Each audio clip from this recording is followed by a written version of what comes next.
Muy buenas noches, son las 19 horas con 1 minuto y hoy es martes 17 de noviembre del año 2020. Estamos en el Palacio Nacional de México, en la Ciudad de México, y vamos a iniciar la conferencia de prensa diaria sobre COVID-19. COVID-19 es la pandemia causada por el coronavirus SARS-CoV-2, que aparentemente desde hace un año se detectó en China, en la provincia de Wuhan, China. El reconocimiento público finalmente fue notorio en las últimas 2 semanas de diciembre y fue cuando empezó la alerta temprana por parte de la Organización Mundial de la Salud a los países respecto a la existencia de un conglomerado de 44 casos en el momento que se hizo la primera informe de neumonía de causa por determinar en un mercado de alimentos y animales vivos en Wuhan, en la provincia de Hubei, en el norte de China. Pero investigaciones posteriores a lo largo de los primeros meses de la epidemia aparentemente pudieron documentar que algunos de los casos iniciales se habían identificado en estas fechas, en la segunda quincena de noviembre. Entonces vale la pena tenerlo presente porque en sentido estricto estaríamos llegando a un año de la pandemia de COVID-19. Dicho sea de paso, esto es común que ocurra en las epidemias, que se encuentre un primer caso, que se considera el caso índice. Es el nombre técnico, caso índice, es el primer caso identificado al cual se hace referencia en los esfuerzos de identificación, estudio y control de la epidemia, pero al estudiarlo se encuentra en retrospectiva que hubo un primer caso genuino, que técnicamente se llama primer caso. Un tip para todas las fuentes de información, todos los periódicos: no usen el término caso cero. Esto no existe en el lenguaje técnico de la epidemiología. Esto existe en las películas, pero no en el lenguaje técnico de la epidemiología. Llamarle caso cero es un error técnico. Entonces, lo que existe es primer caso, es el caso reconocido en investigaciones posteriores, cuando se busca retrospectivamente cuál fue genuinamente el primer caso. Y caso índice es el caso que se identifica primero y es el que da lugar al estudio de la epidemia. Entonces, caso índice, y en retrospectiva se encuentra primer caso. No hay tal caso cero. Bueno, pequeño dato técnico y histórico. Hoy vamos a tener nuestro informe técnico diario que presentará el doctor José Luis Salomía, director general de epidemiología, y también hoy vamos a hablar de algunos aspectos que tienen que ver con el impacto final, el impacto más desafortunado de la epidemia, que es la pérdida de la vida, la muerte.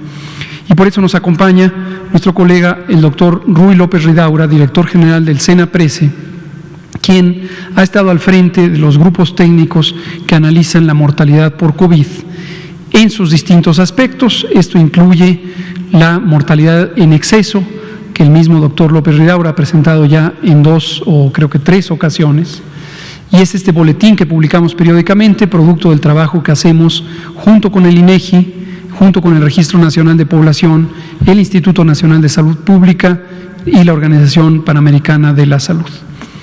Pero hoy no nos vamos a referir a eso, a mortalidad en exceso, sino vamos a hablar de lo que estamos identificando como oportunidades adicionales para reducir el impacto letal de la epidemia. Esta misma mañana en la conferencia matutina el presidente enfatizaba este aspecto y yo, al presentar las curvas epidémicas de cada estado, destacaba un hecho constatable de que, a pesar de que en algunas entidades federativas de pronto aumenta la cantidad de casos, o en las 5 o 6 que hemos destacado, donde francamente aumentó a una gran velocidad, en la región norte-centro, a pesar de ello, la mortalidad no ha incrementado sustancialmente. Por periodos relativamente cortos, y desafortunadamente siempre cuando aumenta, sí ha aumentado en algunas de estas entidades federativas, hoy mismo las destaqué cuáles son, pero en general son muy pocas, son 3 o 4, con este fenómeno de aumento de la mortalidad. En las otras, durante los periodos donde aumenta la cantidad de casos, permanece relativamente estable la mortalidad. Pero más allá de eso, más allá de un fenómeno estadístico, lo importante es la señal que nos revela para tener un mejor entendimiento de cómo podemos ayudar a que la población utilice los servicios de salud que están disponibles.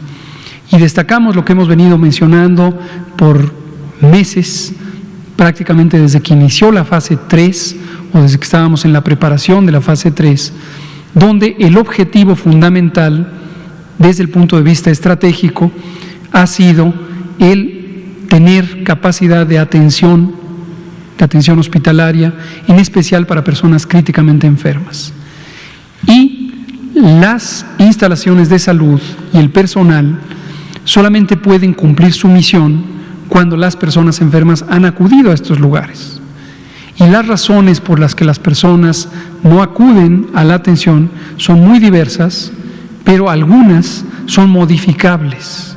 Y por eso decimos repetidamente, y lo volvemos a decir ahora mismo, que es muy importante que aquellas personas que tienen COVID y que además tienen o bien edad mayor a 60 años, 60 y más, o bien enfermedades crónicas, hipertensión, diabetes, enfermedad cardíaca o pulmonar crónicas, cáncer, viven con VIH, utilizan fármacos inmunosupresores, que acudan a las unidades de salud a una evaluación temprana.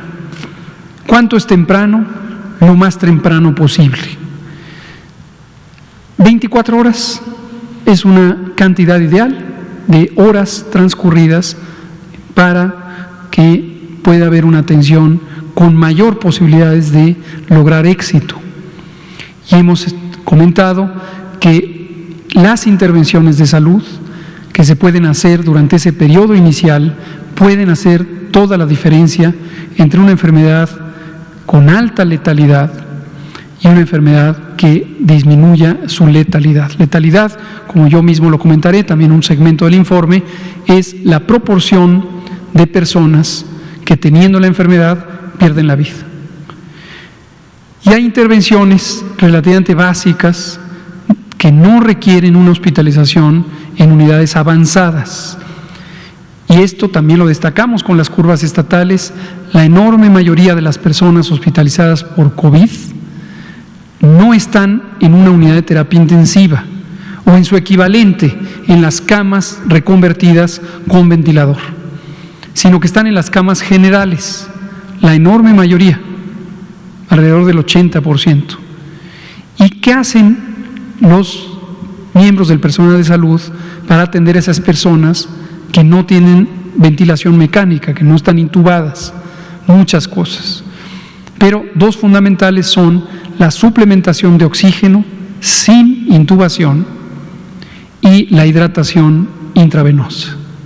Entonces, es fundamental que se aprovechen esas primeras horas de la enfermedad, en donde los síntomas son leves y en donde la percepción de las personas puede ser que es una enfermedad intrascendente, porque no se sienten verdaderamente mal.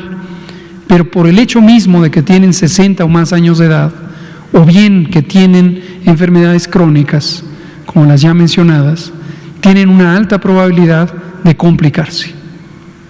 Entonces, por eso es muy importante. Entonces, hoy vamos a abordar sobre eso, vamos a comentar algunos de estos conceptos, y el doctor López Ridaura va a explicar en términos generales algunas de las intervenciones que desde hace más de 6 semanas en un caso y 8 en el otro, estamos haciendo y que tienen que ver con la optimización del uso de los hospitales, por un lado, y con el trabajo comunitario que ya platicaba ayer el doctor Ricardo Cortés, que estamos haciendo para que en las comunidades se detecten personas con mayor riesgo, precisamente personas de 60 y más o con enfermedades crónicas, se les invite a acudir a las instalaciones de salud si es que resultan en ser casos. Entonces, esto lo vamos a estar comentando periódicamente, estamos avisorando un cambio de fases en el manejo de la epidemia que tiene que ver con los momentos epidémicos. Pero ya lo vamos a ir explicando con detalle y ahora queremos empezar este nuevo ciclo respecto al enfoque de la epidemia. Le pido entonces al doctor Alomía, si es tan amable de presentar, posteriormente presentaré yo, cerrará el doctor López Ridaura y vamos a dejar suficiente tiempo para algunas preguntas y comentarios. Doctor. Con mucho gusto, señor secretario. Muy buenas noches con todas y todas las personas que están en este momento, tanto de manera virtual como de manera presencial, acompañándonos en esta conferencia vespertina, ya la número 258. Tenemos también ya 5 meses y medio desde que se han estado aplicando las intervenciones del semáforo de riesgo COVID, que fue precisamente diseñado para operar la regionalización de la epidemia. Es decir, si vemos la siguiente diapositiva, a través de estos niveles de riesgo que van desde un nivel máximo en rojo, pasando por un alto en naranja, un medio en amarillo y un bajo en verde, poder en su momento operar las diferentes intervenciones y sus intensidades para disminuir la movilidad en cada una de las entidades federativas y así contribuir al control epidémico y en su momento, lógicamente, la disminución de casos de pacientes graves y también de defunciones. Objetivos que en su momento se han estado logrando en diferentes magnitudes y también en diferentes resultados que han dado cada una de las intervenciones para cada entidad federativa. Si vemos la siguiente diapositiva, vamos a actualizar la estadística nacional para el día de hoy. Son más de 2.618.000 las personas que hasta el momento han ingresado, han sido notificadas al sistema, a esta herramienta informática que es el sistema de vigilancia de la enfermedad respiratoria viral. Ya el 37% de ellas ha dado negativo a su prueba de virus SARS-CoV-2, por lo tanto no han sido clasificados como casos de COVID-19 y son las que están precisamente distribuidas en las barras de color verde. Y así también para el día de hoy, a través de los diferentes mecanismos de confirmación, recordando que podemos confirmar de COVID-19 una persona a través de una prueba de laboratorio que sale positiva a la presencia del virus, podemos también confirmarla a través de la asociación epidemiológica cuando esta persona ha sido un contacto de un caso previamente confirmado por laboratorio y podemos confirmarla a través de la dictaminación clínica epidemiológica cuando es una persona que lamentablemente ha fallecido, no tenía todavía el resultado de su prueba o no había sido posible tomarle la prueba y a través de esta dictaminación que la hace un comité de expertos en el hospital, en la jurisdicción sanitaria o en la entidad federativa, finalmente podemos también otorgarle la clasificación. 1.011.153 han tenido algunas de estas tres características y son las que están representadas en las barras de color café claro en la parte inferior y representan el 37%. Así también, y dentro de este grupo, para el día de hoy y después de estos ejercicios de clasificación o de resultados, tenemos 99.026 personas que hasta el momento integran el grupo de defunciones confirmadas para COVID-19. Ya veíamos que esta semana abríamos el porcentaje de positividad nuevamente en un 42%, como lo habíamos tenido hace 3 semanas aproximadamente, y es un porcentaje que ha estado precisamente moviéndose en estos rangos que van entre el 38 y el 42. Vamos a ver cómo se comporta durante la siguiente semana, ya que como ustedes pueden ver en la barra de color naranja tenemos todavía un número importante de casos que están esperando un resultado y que al ser emitido este resultado no solamente serán confirmados o descartados, sino que contribuirán a que este porcentaje de positividad en un momento determinado pues se mueva ya sea para arriba o para abajo. Si vemos la siguiente diapositiva, que es precisamente la de los casos estimados para efectos de la línea de color azul que tenemos en la parte superior, aquí es donde usamos este porcentaje de positividad para cada una de las semanas para poder precisamente estimar cuántos casos más pudieran ser ya casos confirmados de COVID-19 y entonces tener este gran total de 1.169.846, pero con el objetivo de poder, al graficarlos por su fecha de inicio de síntomas para cada una de las semanas epidemiológicas, observar cómo se está comportando la curva epidémica a nivel nacional y cuál es la tendencia que esta curva está teniendo.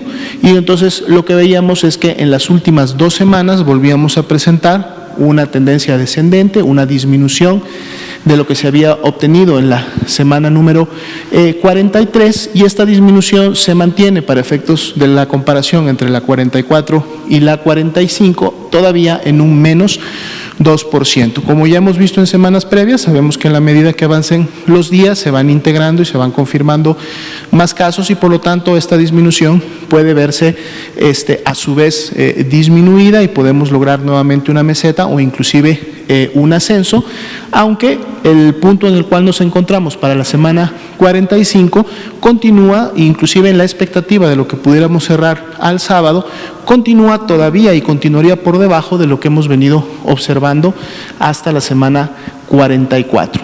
Algo interesante para el día de hoy es que por primera vez alcanzamos, para efecto de los casos activos estimados, el porcentaje del 3%. Habíamos estado variando prácticamente en los últimos 2 meses entre un 4 y un 5%, porcentaje que vino disminuyendo desde fines de julio, desde haber alcanzado un 14%, y el día de hoy lo tenemos en 3%. Sabemos también que este 3% pudiera nuevamente regresar al 4% en los siguientes días, pero es interesante ver que hay días en los que en función de la actividad epidémica y por lo tanto de estas personas que enferman en los últimos 14 días, para hoy solamente representan un 3% de toda la epidemia que hasta el momento ha ocurrido en México. Más de 757,000 también son las personas que hasta el momento ya se han recuperado de COVID-19.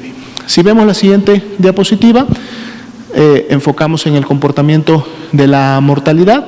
Veíamos ya que entre la semana 43 y 44, que fueron las semanas previas, habíamos alcanzado un comportamiento de meseta, de estabilidad, después de 2 semanas en donde habíamos tenido un incremento, y para efectos de la semana 45 mantenemos todavía una disminución. Probablemente continuemos con esta estabilidad en meseta, pero al menos para el día de hoy, para el corte de el martes, es de un todavía menos 2% para efecto de todas las defunciones registradas en la plataforma. Recordemos que aquí esta disminución de 2% no es solamente de las defunciones que ya fueron confirmadas, estamos agregando todos estos otros grupos que están esperando un resultado o grupos que están en su momento siendo dictaminados para poder obtener una clasificación final. Entonces, lo sumamos todos en función de tener la mayor expectativa de lo que en un momento pudiera ocurrir en la semana. Y aún así, tenemos este menos 2% y continuamos conservando una disminución de menos 46% cuando nos comparamos con esa semana epidemiológica en donde tuvimos la mayor cantidad de lamentables defunciones. Y veamos finalmente la ocupación hospitalaria. El día de hoy tocan los gráficos de barras. Aquí podemos identificar a 6 entidades federativas que superarían el 50% de la ocupación, aunque solamente una, que es Durango, llega a ese nivel de seguridad del 70%, de hecho está precisamente en el 70%, sigue Coahuila con un 67% y ahora tenemos a Chihuahua con un 66%. Si recordarán, Chihuahua había llegado hasta tener una ocupación del 88%, en semanas previas, debido precisamente a su incremento en la actividad epidémica. El día de hoy ya es un 66% y ha tenido una disminución en su ocupación en los últimos días y en las últimas semanas. Por encima del 50% también tenemos a Nuevo León, a Zacatecas y a la Ciudad de México. Después de ella, el 81% de todas las entidades, es decir, la gran mayoría de las entidades, tienen más del 50% de ocupación, destacando inclusive Campeche y Chiapas con disponibilidades de 97 y 98%. Si vemos la siguiente diapositiva, enfocamos en las camas con ventilador para los pacientes más críticos. Aquí son solo 3 entidades que superan el 50%, inclusive Nuevo León con el 50%, Ciudad de México 54% y Aguascalientes con 61%, y aquí vemos ya cómo Chihuahua ha bajado a un 42% en función del comportamiento de sus últimas semanas. Y aquí tendríamos también a la gran mayoría de las entidades federativas con más del 50% de disponibilidad, y nuevamente destacando los estados de Chiapas y de Campeche con 98% de disponibilidad para este tipo de camas. Sería la actualización de esta noche. Gracias, doctora Lomía. Voy a comentar 4 diapositivas y vamos a distinguir 2 conceptos que son importantes, no tiene por qué ser complicado visualizar su diferencia. El primero es mortalidad y el segundo es letalidad. En términos coloquiales, en términos de lenguaje común, parecieran lo mismo. Quizás si uno busca en el diccionario de la Real Academia de la Lengua va a encontrar que son sinónimos: mortalidad, letalidad. Pero en epidemiología y para el entendimiento de un fenómeno epidémico como este, es importante visualizar cada uno. Mortalidad es el número de casos, el número de personas que muy desafortunadamente pierden la vida, divididas por la población que puede tener el fenómeno y perder la vida. Es decir, la población que vive en un estado, en un municipio, en todo un país o en el mundo entero. ¿Qué significa la mortalidad? La probabilidad, el riesgo de que una persona fallezca por COVID durante el periodo en que está la epidemia. Letalidad tiene otro significado. Letalidad es el número de personas que pierde la vida por COVID, es decir, igual que en la mortalidad, pero dividido por aquellas personas que se ha identificado tienen COVID-19, por cualquiera de los mecanismos de confirmación: laboratorio, asociación, dictaminación. Y el significado es la probabilidad de morir si es que se tiene COVID. En mortalidad es la probabilidad de morir con COVID o por COVID desde el momento en que uno está. En este momento estamos aquí, no tenemos COVID, pero también tenemos una probabilidad de morir por COVID. Pero si consideramos exclusivamente a las personas que ya tienen COVID, ¿cuál es la probabilidad de que pierdan la vida? ¿Por qué son importantes de distinguir? Porque la primera, la mortalidad, atañe al riesgo general que tenemos todos y todas, y afortunadamente es un riesgo considerablemente pequeño, por importante que es la epidemia y por dramático que es la pérdida de cada una de las vidas. En cambio, la letalidad tiene un significado de, una vez que se tiene el COVID, ¿cuál es la probabilidad de no salir bien librado de la infección? Y la segunda medida, la letalidad, se puede interpretar como un indicador del éxito o el fracaso en la atención de la enfermedad. No necesariamente se puede interpretar como la calidad de la atención. Y ojo con eso, porque en varios de los medios de comunicación periódicamente aparecen comparaciones. Por ejemplo, la letalidad en hospitales privados es menor que la de hospitales públicos, o la letalidad en una institución es más grande que en otra, y se interpreta como si se tratara de un indicador que inmediatamente traduce calidad de la atención, y se empieza a pensar, es mejor hospital en donde hay menor letalidad. No necesariamente. Hay muchas razones por las que esto no es válido. Una muy importante, en especial en la comparación de lo público con lo privado, es que al sector privado acuden personas con mejores condiciones de vida en general, porque por su estatus socioeconómico tienen mayores oportunidades de tener una vida saludable. Entonces tienen menor prevalencia de enfermedades crónicas, cuando las padecen las tienen en mejor control, pueden acudir más fácilmente a las unidades hospitalarias y en general se observa que acuden más tempranamente, incluso aunque no tuvieran una indicación médica estricta de ser hospitalizados. Es decir, una persona con un caso leve de COVID puede ser más probablemente hospitalizado en el sector privado que en el sector público.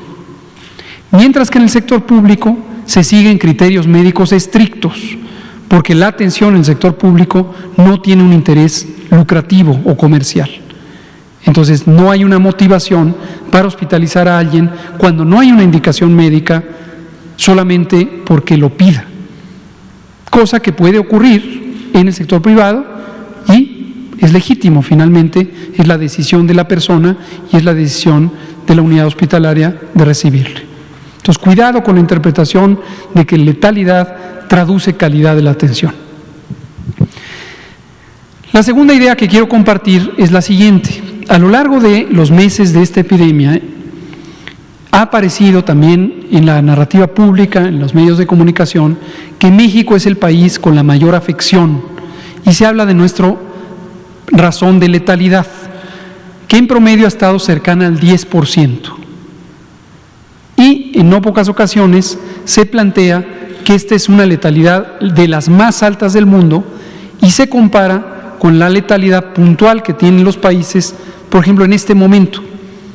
En Europa tenemos una letalidad promedio de 2.5%. En México se usa la cifra de 10%. Identifiquemos el porqué de esto.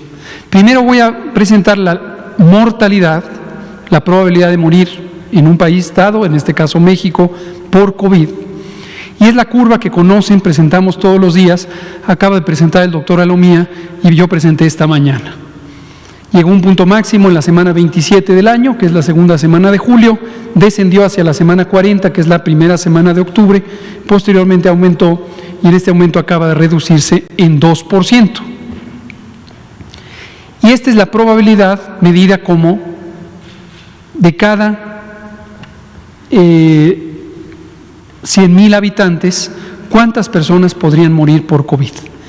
Y noten ustedes que es considerablemente pequeño el número, no obstante lo dramático que es cada muerte. Ojo con trivializar ese asunto, cada una es un drama, pero en términos de riesgo, en términos de probabilidad, 77.4 personas de cada 100,000 habitantes podrían morir en un momento dado por COVID a lo largo de esta epidemia. Es una cifra relativamente pequeña si la comparamos con las distintas causas por las que se pierde la vida. La siguiente, por favor. Y luego la mortalidad también nos permite ver la probabilidad de morir por COVID en las distintas entidades federativas si consideramos el tamaño de cada población, de cada entidad federativa. Y lo vemos aquí, el promedio nacional es este, el que es el mismo, 77.4, y los distintos estados o entidades federativas, Aguascalientes, Baja California, etcétera, hasta Zacatecas, ordenados en orden alfabético. Vamos a la letalidad, con la siguiente, por favor. En la letalidad, que es si a alguien le da COVID, en promedio, ¿cuál es la probabilidad de que pierda la vida? Es un número que lo medimos generalmente en un porcentaje. Y por ello se vuelve intuitivamente más fácil de interpretar o de entender. Pero lo que quiero destacar aquí con esta curva, que quizá la han visto pocas veces, la hemos presentado anteriormente, pero hoy la volvemos a presentar, es la diferencia entre esta letalidad promedio, 9.8, que es a lo largo de todos los meses de la epidemia, cuál ha sido el promedio de personas que mueren con respecto a aquellas que han padecido COVID. Y esta es una operación que ustedes, como comunicadoras y comunicadores, hacen casi todos los días, cuando dividen el número acumulado de defunciones, 98,000 y tantas, con respecto al número de casos que se han sumado desde que empezó la epidemia. Pero hemos explicado que los casos, las personas enfermas en marzo, ya no son casos. Las personas que tuvieron enfermedad en abril ya no son casos, tampoco las de mayo, tampoco las de junio, tampoco las de octubre. Literalmente ahorita es del 1 de noviembre a la fecha, son personas que pueden tener la enfermedad activa. Por supuesto, también hemos explicado que alguien puede permanecer en el hospital varias semanas, pero de los casos nuevos, solo son casos durante 15 días las personas que tienen enfermedad leve. Entonces, esta letalidad cercana al 10% no puede compararse válidamente con lo que ocurre en otros países si no se considera que este número, este cercano al 10%, es la cifra acumulada de defunciones y la cifra acumulada de casos, no lo que está ocurriendo cada semana o cada día. Entonces, esta cifra no revela el cambio que se va dando en la probabilidad de morir si es que se padece COVID.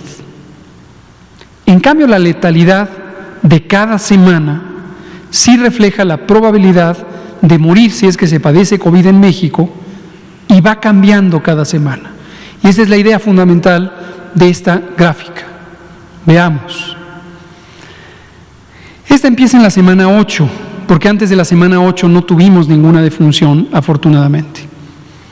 Y después tiene grandes variaciones porque, aunque los porcentajes se ven aquí que cambian mucho, llegamos al 15%, luego bajamos al 5%, es porque era un conjunto muy pequeño, una decena o dos, de defunciones. Entonces, desde luego, si de 10 personas mueren 5, la letalidad se va al 50%. Pero si en la siguiente semana de 20 personas mueren 3, pues la letalidad se reduce sustancialmente. Y por eso esta variación cuando hay muy poquitos casos. Y llegamos al punto máximo en el mes de abril-mayo, con un poco más de 23%, cuando teníamos el incremento rápido de casos. Pero posteriormente empezó a descender. Y en la semana 29, donde llegamos al punto máximo de la frecuencia de casos diarios o semanales, llegamos aproximadamente al promedio, la letalidad promedio nacional cercana al 10%. Y ha continuado en descenso en las semanas posteriores. Descenso, descenso, descenso. Y a partir de la semana 40, en donde empezó a haber una tendencia al alza del número de casos, de todos modos la letalidad, la probabilidad de morir si es que se padece COVID, sigue bajando. Sigue bajando. Y en este momento, para la semana 45 del año, que es el corte de información 2 semanas atrás, estamos viviendo en la semana 47, es de 3.3%.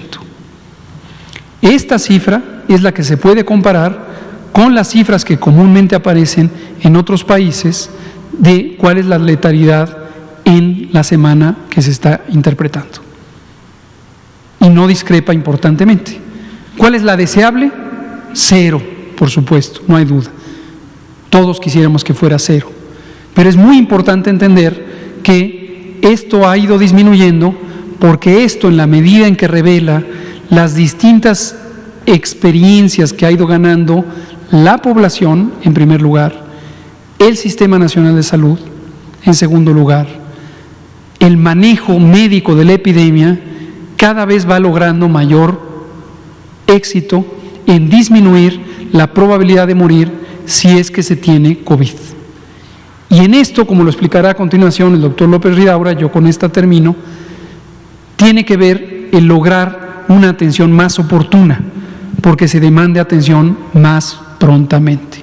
Si me pasa la última, solo para mostrarla, lo mismo se analiza por entidad federativa, aquí no están ordenadas por orden alfabético, sino por la magnitud de la letalidad de caso. Técnicamente se llama razón de letalidad de caso.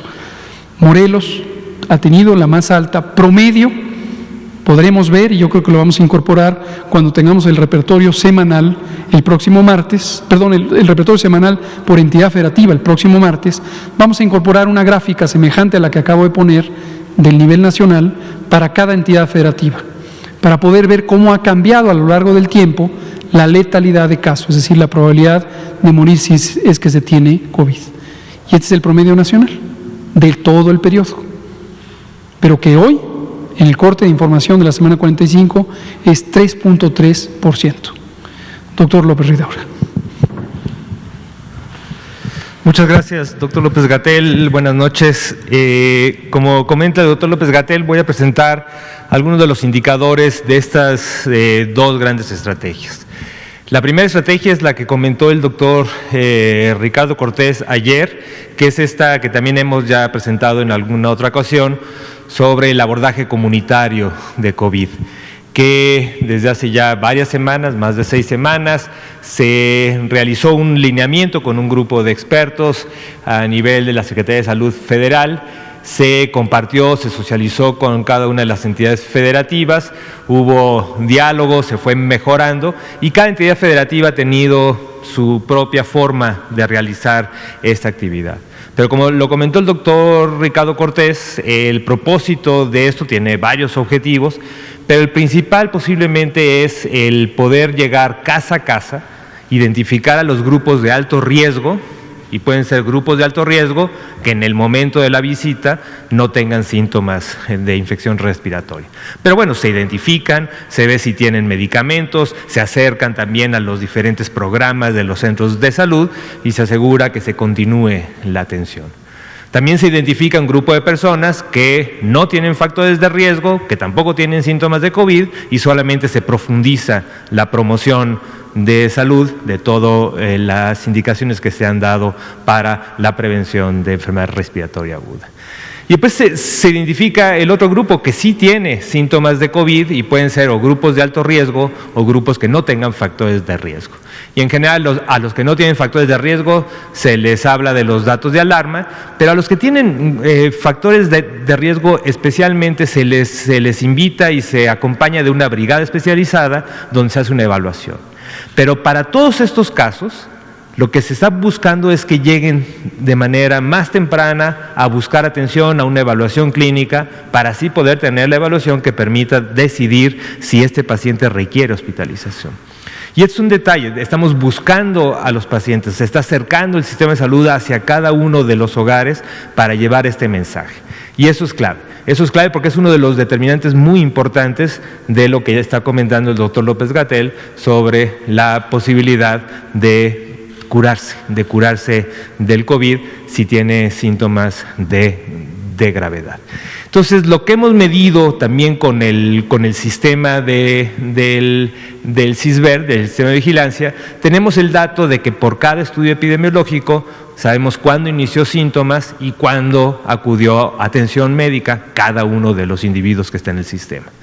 Y lo que podemos ver en esta gráfica, solamente para mensaje principal, lo que hemos hecho en esta gráfica es una correlación sencilla del tiempo promedio de todos los pacientes que están registrados en el CISVER en cada una de las entidades federativas. Entonces, cada una de las bolitas, dependiendo del tamaño, es el número de casos. Obviamente, Ciudad de México pues, es de las bolitas más grandes, hay otras bolitas más pequeñas, pero no importa ahora, no quiero que se fijen necesariamente en los estados. Lo que quiero que es cada una de las bolitas es una entidad federativa. Y lo que tenemos en la gráfica es el promedio de esa entidad, de cada una de las entidades de tiempo, desde el inicio de síntomas hasta que buscaron de atención, y en el eje vertical lo que tenemos es la letalidad, el mismo dato que ha estado mencionando el doctor López-Gatell. Y aunque no es una correlación perfecta, en general lo que sugiere es que aquellas entidades que en promedio han tenido un mayor tiempo, también tienen mayores índices de letalidad. Aquellas entidades donde han tenido un menor tiempo promedio, también tienen una menor letalidad. Y es el mensaje principal que hemos querido llevar. Es más, esta correlación es el tiempo promedio durante prácticamente toda la contingencia, y esta correlación va mejorando si lo hacemos en las últimas semanas. Entonces, este es el dato que sí existe una evidencia clara de que a menor tiempo hay mayor probabilidad de que se resuelva el problema. Y lo que tenemos en la siguiente, por favor, lo que tenemos es esto ahora ya medido en días, cómo ha ido evolucionando durante toda, desde la semana 14, que lo tenemos registrado, hasta la semana 45, cómo ha ido evolucionando el día promedio a nivel nacional. Vemos que se ha mantenido más o menos estable y que tal vez desde la semana 32 empezó con un descenso. Y en la última semana tenemos un pequeño ascenso de estos tiempos. El tiempo promedio en la última semana son 3.6 días. Cuando se inició en la semana 14, el promedio es de 4 días. Este es el promedio. Eso quiere decir que hay muchos pacientes que se acercan mucho más de 4 días o mucho más de 5, de 6 o de 7 días. Es más, cuando lo vemos en proporción, hemos marcado como tiempo ideal el que se acerquen o que busquen la atención en las primeras 48 horas. Y esto representa más o menos que 60%, prácticamente 70% de la población de manera general se está acercando en las primeras 48 horas, pero hay un 10 y casi un poco más de 10% que está tardando más de 6 días. Y eso son lo que es grave, porque son los que se asocian a una mayor mortalidad. La siguiente, por favor. También, vamos a agrupar algunos estados. No es fácil. Lo que decidimos es presentar 3 grupos de estados de acuerdo a cómo en las últimas semanas estos tiempos se han ido o disminuyendo o más o menos mantenido estable o han ido aumentando. Pero como pueden ver, ha habido una gran variabilidad a lo largo de la epidemia. Esto no quiere decir que los estados que han disminuido en las últimas 4 semanas, que son Campeche, Colima, Nayarit, Oaxaca y Quintana Roo, es decir, que han disminuido sus tiempos de atención, cosa que es positivo, que es bueno que disminuyan estos estados, han disminuido, pero han llegado a momentos en que han estado muy por arriba. ¿Sí? Pero son los 4 estados que en las últimas 4 semanas han disminuido. Esto es el impacto en las últimas semanas. La siguiente, vamos a ver muchos otros estados que realmente se han mantenido estable. No pretendo que vean cada una de las entidades federativas, hay mucha variabilidad, y en las últimas semanas esta variabilidad en algunos estados ha hecho que los clasifiquemos como que se han mantenido estables, y son Aguascalientes, Baja California, Chiapas, Ciudad de México, Guerrero, Hidalgo, Jalisco, México, Michoacán, Morelos, Puebla, Sinaloa, Sonora, Tamaulipas y Veracruz. Es decir, 15 estados. 15 estados se han mantenido estables, aunque también con gran variabilidad a lo largo de la epidemia. Y el otro grupo de estados son aquellos estados en donde ha ido aumentando este tiempo. En la siguiente, por favor. En la siguiente vemos que en total 12 estados han ido aumentando ligeramente sus tiempos, llegando a algunos estados a estar en tiempo promedio cerca de los 5 días, cosa que puede ser alarmante porque es el tiempo promedio. Y esos son estos 2 estados que han ido aumentando, y este es el indicador que estamos monitoreando día con día, semana con semana, y también se ha convertido en parte de la comunicación con las entidades federativas para ir mejorando el mensaje de la estrategia comunitaria, ¿no? Es una estrategia que busca impactar en estos tiempos de reducción, y es muy probable que quienes nos están escuchando en casa ya han tenido que personas, brigadas, han visitado su domicilio o les han llamado por teléfono, y es parte de la estrategia. El otro componente de la estrategia, la siguiente, por favor, es que eso también lo presenté yo también hace algunas semanas, es la concentración de las capacidades hospitalarias. La idea es aquí, en algún momento había que expandir y tener lo más posible de camas, tratando de que todo paciente que lo requiera tenga una cama disponible. Pero como pueden ver, durante ya varias semanas, cada vez que presentamos la disponibilidad, pues vemos un grupo grande de entidades federativas que están muy por debajo de 30%. De ocupación. Y lo que hemos sugerido y platicado con cada una de las entidades después de un acuerdo con CONASA en la Comisión Nacional de Salud es que se tengan planes estatales de concentración de las capacidades hospitalarias en los mejores hospitales. Con el propósito de esto, acompañado de una estrategia clara, ágil, de movilización de pacientes con atención prehospitalaria, se pueda mantener las capacidades en menores camas y que sea mucho más eficiente. En total nosotros teníamos más o menos, llegamos a 970 unidades que se han registrado en la red IRAC, que son las que damos seguimiento día con día. Nosotros hicimos una preselección de 332, enviamos a las entidades federativas, a las instituciones, hemos ya validado junto con ellos 410 unidades. Esto quiere decir que del total de camas que tenemos generales 35,000, más o menos están validadas ya con estados 15,653 y de las camas con ventilador de 15,000 que se tienen, se han validado prácticamente 6,000. Y estamos viendo con cada una de las entidades federativas cómo hacer que estos planes realmente tengan a los especialistas, a los médicos, a los equipos y a los insumos que permita que aquí, en estos hospitales, se tenga una mayor capacidad resolutiva. También se tienen algunos centros de atención temporal que muchas entidades incluyeron y lo que estamos es manteniéndolas también con un protocolo también reciente sobre hospitalización anticipada, especialmente para grupos de alto riesgo. La siguiente, por favor. Además de la organización y concentración de capacidades, también junto con el INSABI y el Instituto Nacional de Nutrición y con un esfuerzo también de la UNAM y multiinstitucional, hemos tenido varias líneas estratégicas para mejorar las capacidades del personal de salud, tanto en la atención de pacientes críticos o la atención en general de hospitalización. Tenemos una plataforma que también ya se ha comentado en otras sesiones, una plataforma que todos los días tenemos una red con prácticamente todas las unidades hospitalarias o la de mayor tamaño, la coordina el INSABI y son sesiones con micrófono abierto donde hay un diálogo con los médicos, médicas y personal de salud en general de los hospitales para resolver dudas y ven temas de manera rotatoria.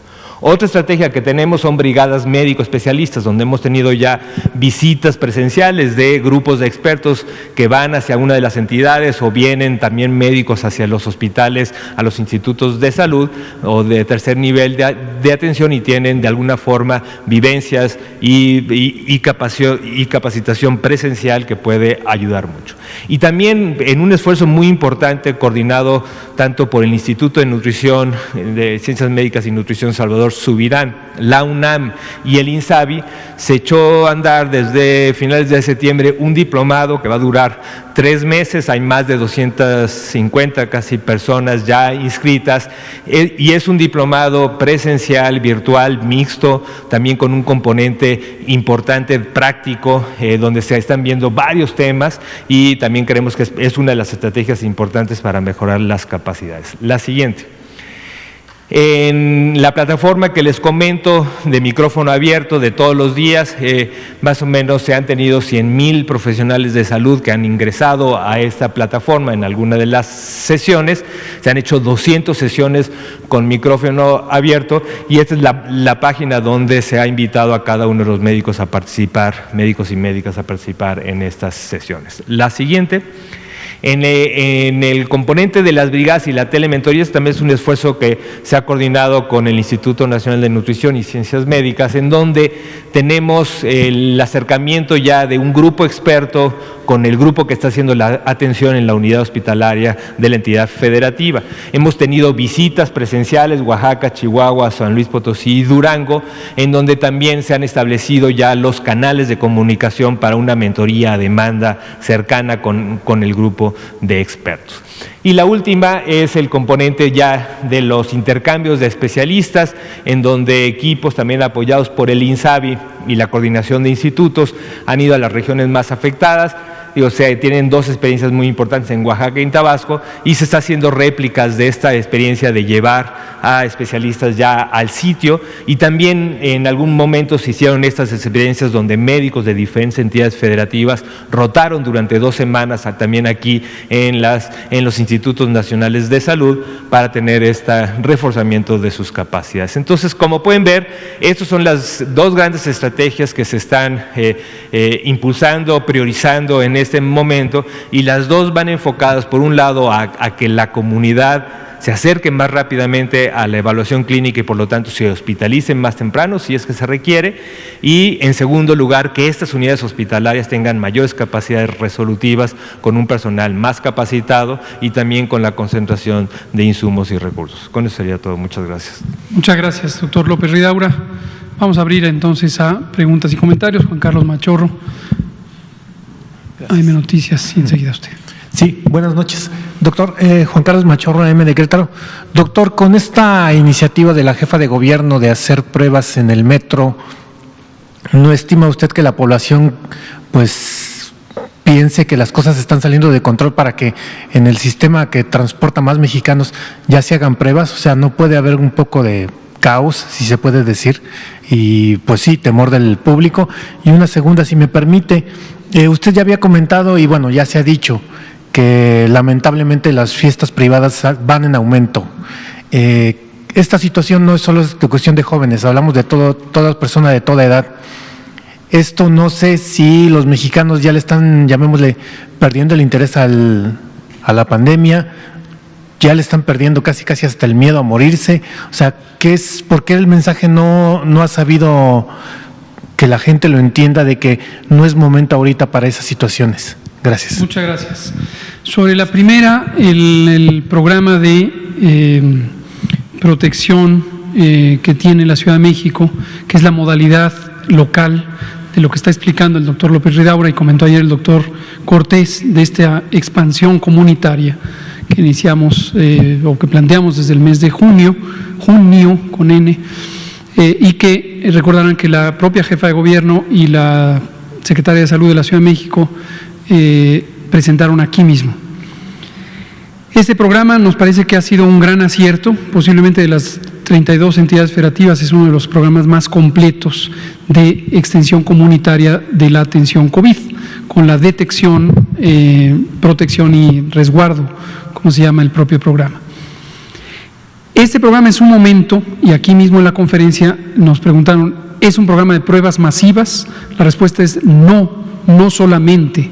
Hacer pruebas en forma masiva, lo hemos dicho en innumerables ocasiones, lo seguimos diciendo, no resuelve las cosas por sí misma. Detectar personas enfermas de COVID o personas que portan el COVID y tienen capacidad de contagio es desde luego importante si se logra que estas personas entren en un aislamiento preventivo durante 10 a 14 días. Si no se logra, no tiene ninguna utilidad, ninguna contribución el realizar las pruebas.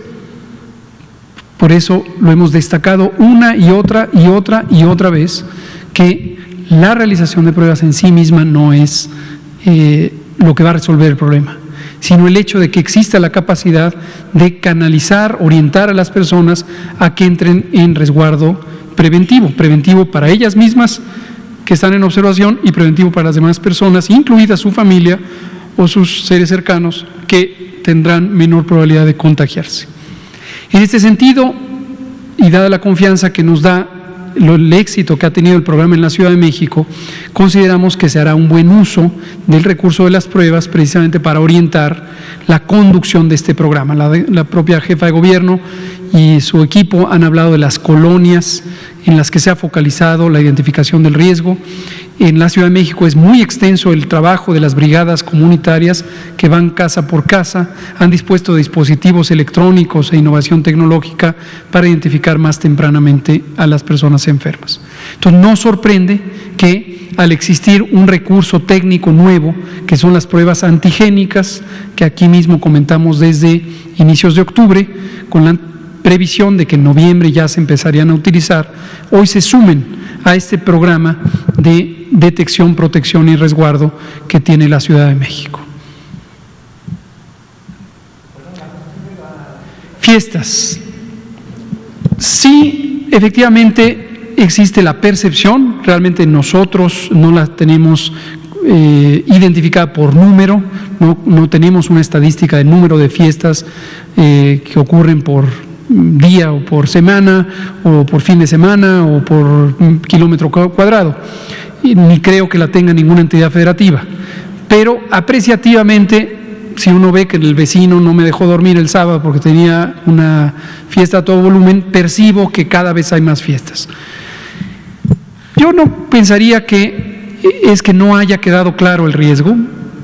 La población está cansada en México y en el mundo entero. Llevamos un año en una pandemia y llega un momento, también quizá pocos ya lo recuerdan, que lo comentamos en febrero, cuando indicábamos que los confinamientos se tienen que hacer en el momento oportuno. Por un lado, para que tengan la mayor utilidad en términos del acontecer epidémico, quizá algunos recuerdan cuando hablábamos del punto de inflexión, el momento en que cambia de la transmisión lenta a la transmisión rápida, pero por otro lado dijimos no demasiado temprano, porque entonces le sumamos semanas de agotamiento a la población. Y el agotamiento es no solamente en términos de la economía, el impacto que causa, la pérdida de los empleos, la quiebra de establecimientos, sobre todo el pequeño comercio, sino también la fatiga emocional y física que implica el estar confinados. Esta misma mañana hablábamos del horizonte de largo plazo, la previsión de largo plazo, la hemos mencionado en un par de ocasiones, la volvemos a mencionar y la seguiremos mencionando. Difícilmente COVID-19 va a ser una enfermedad que termine súbitamente y que desaparezca de la faz de la Tierra. Es muy, muy, muy improbable que eso ocurra. Solamente una enfermedad que aqueja a los humanos o aquejó a los humanos fue erradicada, que fue la viruela. Y esto se logró después de 200 años desde que se descubrió o inventó la vacuna. Por cierto, la primera vacuna en ser inventada. 200 años, y no solo por efecto de la vacuna, sino por un esfuerzo monumental de la salud pública global.